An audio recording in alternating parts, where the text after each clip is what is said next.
Hello, it's Rakkety Tam, chapter 23, with a bird with a splint on its wing. Let's dive right in. Turgan did not like wearing a splint upon his wing. It irked him and hampered his movement. The goshawk was highly disappointed that Sister Armel was not cured him instantly, giving him back the power of flight. He trundled about the abbey grounds, brooding and grumbling to himself as he shrugged his good wing.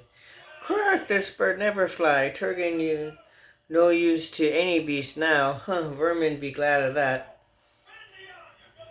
Armel sat on the gatehouse steps with Abel, Humble, and the brigadier watching the hawk. Humble felt a certain sympathy for the wounded bird. Poor Turgan, it must be very hard for him being grounded like that. I wish I could help him in some way.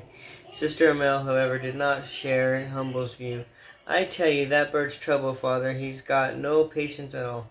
He'll fly again, I'm sure. That wing just needs lots of rest and plenty of exercise. The brigadier polished his monocle. I've seen some hares acting that after they've been injured. That chap needs something to occupy his mind and to make him feel jolly well useful again. What? Armel sighed wearily. I've tried everything I could think of. I made Turgan a sickbay assistant, but all he did was eat the rest of my candy chestnuts and lay on the bed. And I introduced him to Friar Grusham as a kitchen helper. He said the kitchens were too hot and he couldn't breathe. Next came a spell with Uba's mole wife, minding Dibbins, but he was short-tempered and frightened the little ones. So, Brigadier, what would you do with that goshawk? Crumsaw toyed with his mustache. I see what you mean, sister. What to do with the chap? I've just a thought. The very thing. Discipline. He rose smartly and paced off, wagging his swagger stick. I say you there, Turlough, or whatever the flippin' name is. Come here. Come with me. Liven up yourself now, laddie, my bird. I've just the job for you. What? The hawk's gold-rimmed eye glared icily at the brigadier. Car, this bird be named Turgan. What job you have, eh? Crimshaw marched up the west wall steps, explaining as he went. Rampart sentry, ideal for a bird like yourself. What? No beast has an eye as jolly well sharp as a hawk. Eyes like a hawk, you've heard the expression. What? Need some beast I can rely on to patrol these wall tops regular. Keep an eye out for those confounded vermin. Should they come skulking about, well, you up there, up to the task? What? Cumshaw was forced to back off a pace as the goshawk advanced. For a moment the hare thought Turgan was about to attack him. Then the wonder occurred. Turgan raised his good wing and saluted, his chest swelling proudly. Briak, Brigadier, what is right? This bird have good eyes, see all. Turgan will do job for Brigadier what? The hawk ambled along the wall top to the south, stopping in each space in between the battlements and peered down unevenly. The other hares on the wall top guard kept well out of the fierce-looking goshawk's way. Grimshaw stumbled down the gatehouse steps and resumed his seat with Humble and Arbel. Well, he seems to be fairly happy up there, particularly Blighter, though. Seems to think my name's Brigadier what? Can't think of how that notion got into his head. Can you, Father? Humble was hard not to burst out laughing. What? No, I have no idea at all, Brigadier. 3 of the hare wall guards excused themselves as they came hurrying down the steps. Brigadier rose indulgently. Just a tick. Where the dickens do you think you're off to? What? Young Flurmany threw him a hastily salute. Begging your pardon, sir, but that bird chased us from our post. Said he didn't need us to, 'cause he could see everything. The monarch halted the trio where they stood. Oh, did he indeed? And you 3 shrinking violets take that as an excuse to disobey orders? What? Now get back there to your posts on the double, and if you get any blinking arguments from that bird, tell him it's me, Brigadier what, who's giving the orders round here. A moment later, the hawk was leaning over the parapet, calling down to Crimshaw. Yika, they stand up here with this bird. I teach him to stand watch properly. You're right, Brigadier what? Giggles of uncontrollable glee greeted his announcement. Crumshaw rose healthily and marched off, muttering, "Must see what that grumslingers have cooking up for afternoon tea, bird, or what indeed. Whoever thought of such a foolishness, what? Captain Zerger and the vermin watched the abbey walls from the tree fringe beyond the sward which fronted the south wall. Frida, the mate of slain Captain Short, crouched along Zergid. She viewed the high red sandstone construction doubtfully. If we were birds, it'd be easy to fly over those walls. Sigurd replied and studied the situation. "'Twill be a hard task. I don't want to, but we must do it, or face Gulo. He will not want not to hear any excuses." The vixen spat suspiciously. "Speak not to me of that, savage. Shard might have been alive if it weren't for Gulo, but I will have my revenge someday, I swear it." Sigurd chewed on a milky stem grass. "My words pretty much not like that Gulo will ever be defeated by any beast or any 10 beasts. Forget him for now. Our problem lies before us. What would thy mate Shard have done if he were here? I recall he was ever a crafty and wise captain." Frida dropped her voice to the rest of the vermin could not hear. I'm as sly as Shard. He often came to me for counsel. I think we should wait until dark, then send 2 reliable beasts to scout the place for openings." Zergan looked at Frida with a newfound respect.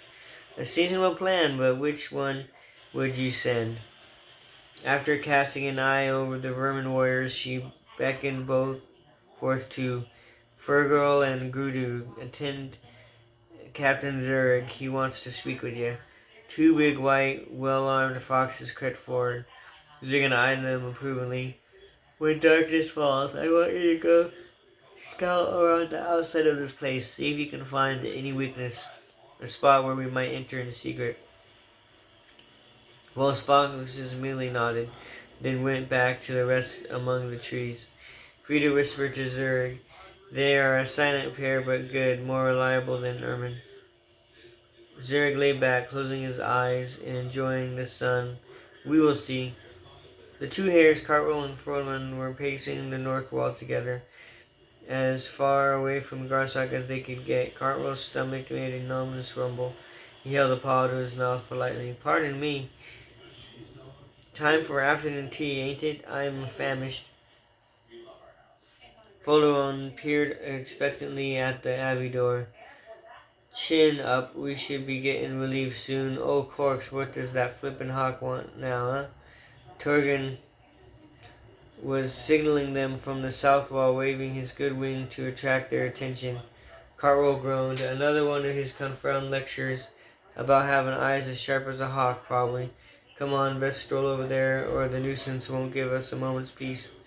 They marched along the west wall, calling to the Goshawk, "Not to fret, old lad. We're keeping the old peepers peeled. Rather not missing a bally thing." Telly glared them. "Crook, shh, shh, shh. You be hushed." Ferdinand dropped her voice. "Why, what's up?" Tapping his talons on the south parrot, Goshawk whispered, "Shh. You stand here and don't move. This bird must go speak with what." He stumped off down the steps, leaving both young hares bewildered and rather indignant. Cartwell's ears stood up rigid. "Well, of all the bloomin' cheek, where does he think he's off to, leaving us here like 2 frogs in a flippin' bucket?" Footman watched the hawk hop skipping off over the lawns. "Stole a march on us there, crafty old father bag. I bet he's gone for afternoon tea." Brigadier Crenshaw and Sergeant Onewell were taking tea in the great hall with Burlap and Abbot Humble when the turret came hurrying in. Onewell looked up from spreading a scone with green gage preserve. "Looks like the Auk has something to report, sir." Crumshaw put aside his beaker of mint and rosehip tea. "Oh, our hawk sentry, what? Everything hunky-dory on the ramparts, old chap? What?" Turgan held himself to an almond slice. "Crack! Everything's not hunky-dory. What? vermin are outside. Good job, you got eyes of a hawk to see 'em. Crenshaw came promptly upright, mustache bristling. Vermin, you say? How many? Where? Where did you spot 'em? What? Turgren Green peaned his feathers calmly. What? Not getting ears and flap. Listen to this bird. In trees by south I will see vermin hiding. Yark, they think nobody saw them there, so I spot white for easy, no hurry. Vermin just hiding, resting, not attack. Do not do anything yet. I think maybe 20, maybe 50. Humble started anxious at the regard. What do ye suggest we do, friend? The old Camberger regained his composure. Nothing for the moment, father. This bird's right. We won't attack right off in the broad daylight, Sergeant?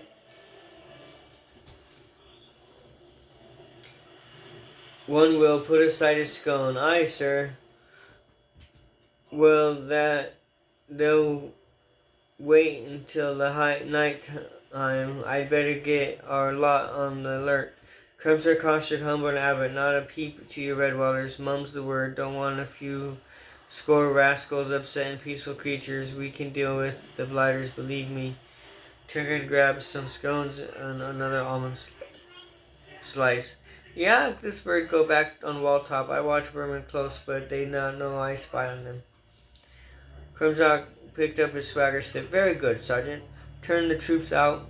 Slings and bows and arrows. Tell them to keep their ears down with other battlements. Don't want the enemy knowing we're aware of their presence yet. We'll be ready when they make a move, Father. I suggest you keep all Redwallers indoors for the rest of the day, and more especially the night. What? Humble nodded to his young cellar mole. Come on, Burlap, let's find Brother Dimple. He'll help us get every beast inside, though they think it is strange being called on such a fine afternoon. Burlap lent the Abbey for his passport. Well, then, we'll have to think of an idea, Father, something to make them want to be indoors. What about some sort of contest, a prize for the winners? Abbey brightened up. An excellent scheme, Burlap. Do you know, it's been a while since that we had a riddle competition. That's always good fun. The young Cellarhog guided his abbot outdoors. I got a keg of strawberry fizz. We can use Abbott, and I'll ask the Friar Grissom to bake up some goodies. We'll hold the contest down in Cavern Hall. One will watch them treading the paw across the lawn outside. A riddle competition, huh? I like to have to go at that, sir. Crumsaw breathed on his monocle and polished it. Oh, for the carefree life, Sergeant, but duty calls, eh? The craggy-faced one was saluted. Indeed it does, sir. Westering sun rays painted the walls of the abbey like a deep blushing rose. In the lengthening shadows, larkers thrilled their evening song as they descended to the flatlands beyond the ditch. All around the ramparts, hares crouched below the battlements, bows and slings close to paw. Young Photomont sniffed and wiped a paw across her eyes. The sergeant nudged her lightly. Then, Missy, what's all this? She blinked firstly. Beg pardon, Serge, but I was just thinking what a glorious sundown. Day ending and all that, a pack of vermin villains waiting and hiding. Makes you wonder how many of us will live to see the dawn. If the worst comes to worst, you know what I mean. The kindly one will pass her his handkerchief. Oh, I don't know. Think much will happen tonight, young'un. You'll still be up here to stuff your face at breakfast tomorrow. Don't you worry and stop reddening those pretty eyes.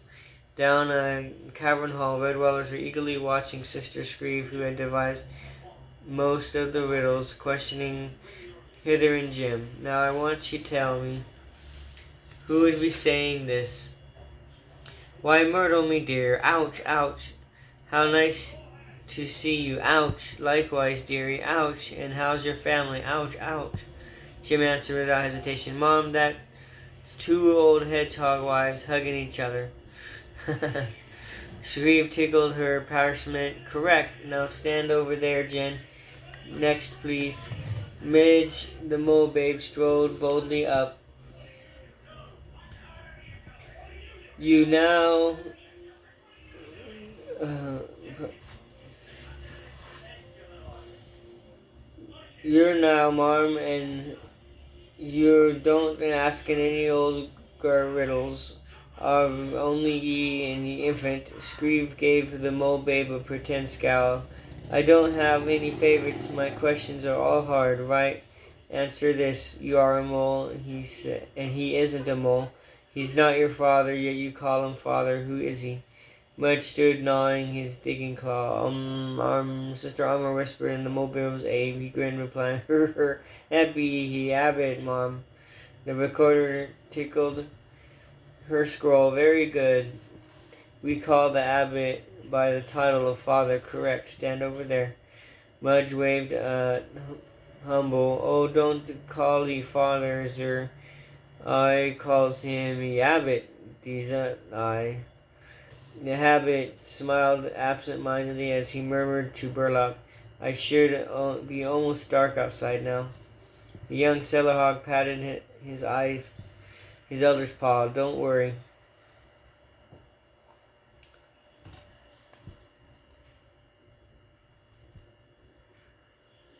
Your head, Father. The long patrol will take care of everything. Come on up. You go. 'Tis your turn. Here's your riddle, Father. Sister Shreve chuckled. They continued, oh, I've got this name all mixed up. It says, read well, baby, on my parchment. What should it say?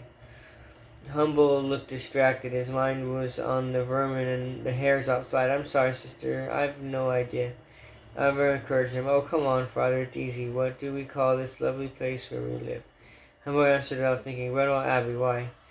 Wondering, Walt applauded loudly. Well done, sir.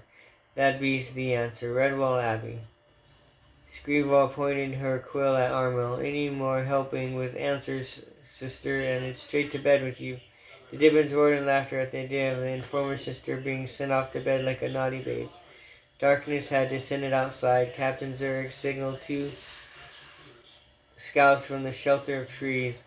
Go now and take care ye are not discovered. Checking their weapons, the big-haired foxes made for the south wall in silence. Skilled in the art of concealment, they both moved like drifting clouds, shadows over the grassy shard, using every hump and hollow as they crept toward the outer ramparts. Tegan murmured to the brigade as he observed their every move. Cur, they're coming now. Two foxes, one will go left, the other right. Other vermin stay hidden. Kershaw kept his head low, scouting the abbey out. Sergeant, take Ferdinand with you to the left. Captain Ferdinand, you go to take Cartwell and take the fox on the right. I want at least one of them scum alive. I intend sending their leader a stern warning. Off you go. Both Grandin and Furlan stopped at the south wall gate. They tested it and found that the small worker door was locked tight. Then they parted company, searching high walls for possible potholes to climb or checking the earth at a wall base for soft soil for possible tunnels. Captain Duran Ferdinand was renowned long patroller for his skill with the saber. He had fought honorably in many campaigns. Removed his cloak, he watched Cartwell open the locks of the small east wall gate. Ferdinand slid into the surrounding woodland, murmuring to Cartwell, lock this door and stay inside, young'un. Open it only when you hear my voice again. Cartwell gripped his javelin eager, but Captain Darren Ferdinand shook his head. Those are my orders.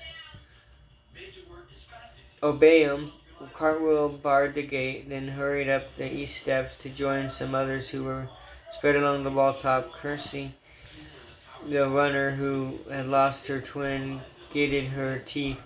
I'd be giving that scum what for if I was down there now. Another hare reassured her. Don't fret, mate. The vermin ain't been born who can cross blades with Captain Fordamont and live to tell the blinkin' tale. The Fordamont still had the saber belted to his side. He was leaning casually against the sycamore trunk, almost invisible in the darkness, watching as Gerardo inspected the walls. Drew closer. He allowed the fox to pass him a few paces before stepping out into the open to address him. "Tut tut, all alone, what? You must be bold, and where's your gang, scumface?" Gradu whirled around to face him, curved sword in one paw and a short axe in another. He began circling Ferdinand, bared fangs and showing his evil grin. "A big rabbit all to myself. Such luck. I had to share the last one I ate down upon the beach." Ferdinand drew his saber and moved, countering his circle. It took enough of you, 100 to 8. Wasn't it? Death! The Hare Captain moved like chain lightning, his saber flashing up and across, and severed axe handle fell to the ground, almost in unison with the stricken fox. Ferdinand wiped his blade upon Gradu and stepped over his carcass.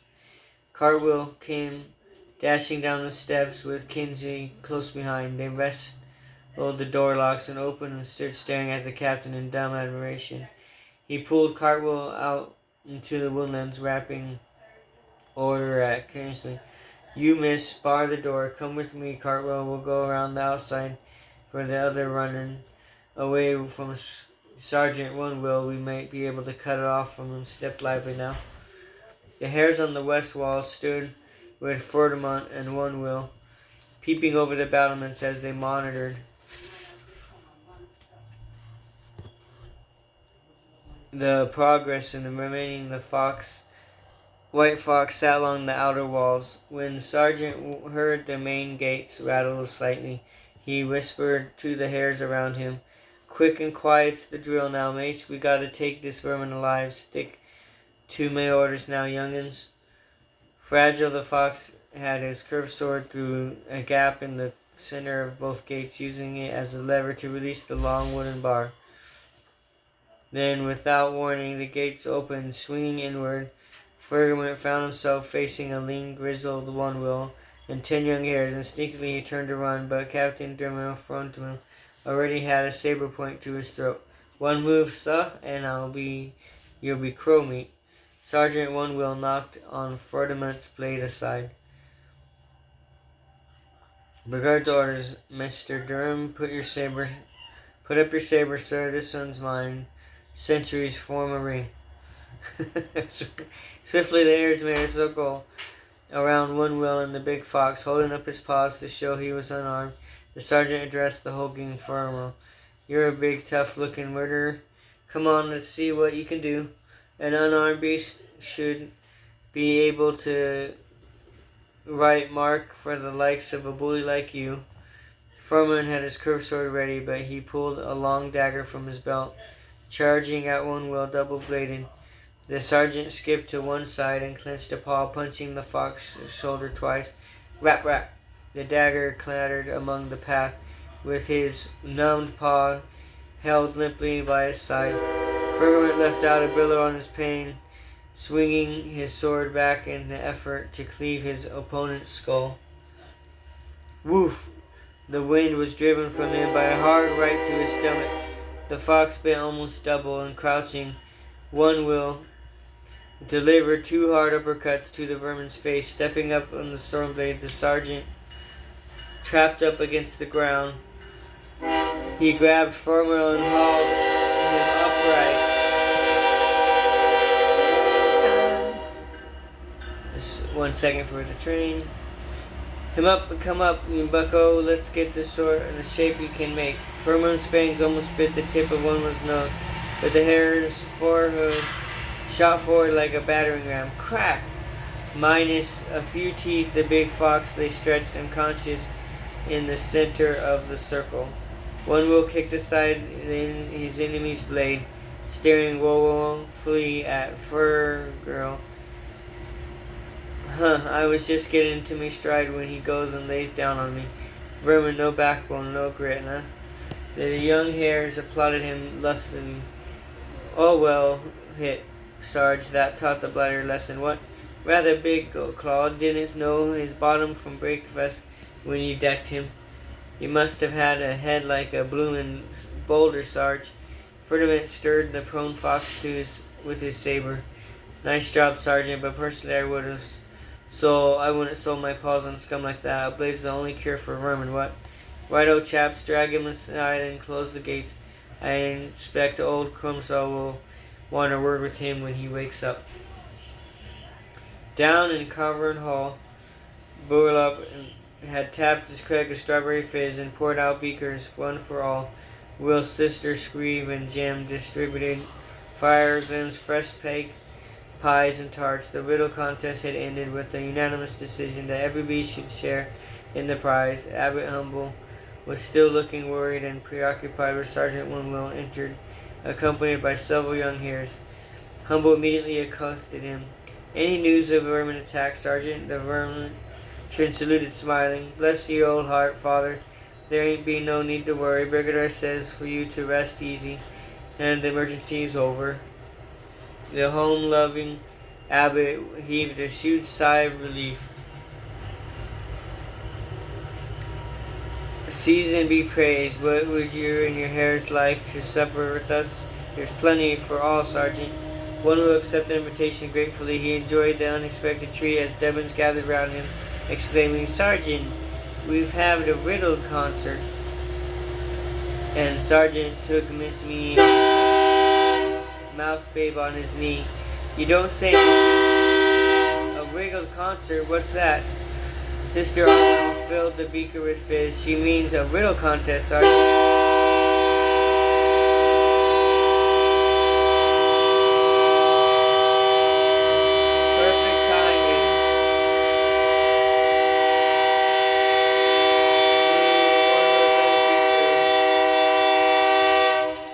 Interpreted, "Asking you if you know any puzzles or riddles, Sergeant." "Well, do you, sir?" One was captivated by the Abbey babes. With no family outside of the regiment, he found little ones endless source of wonder and delight.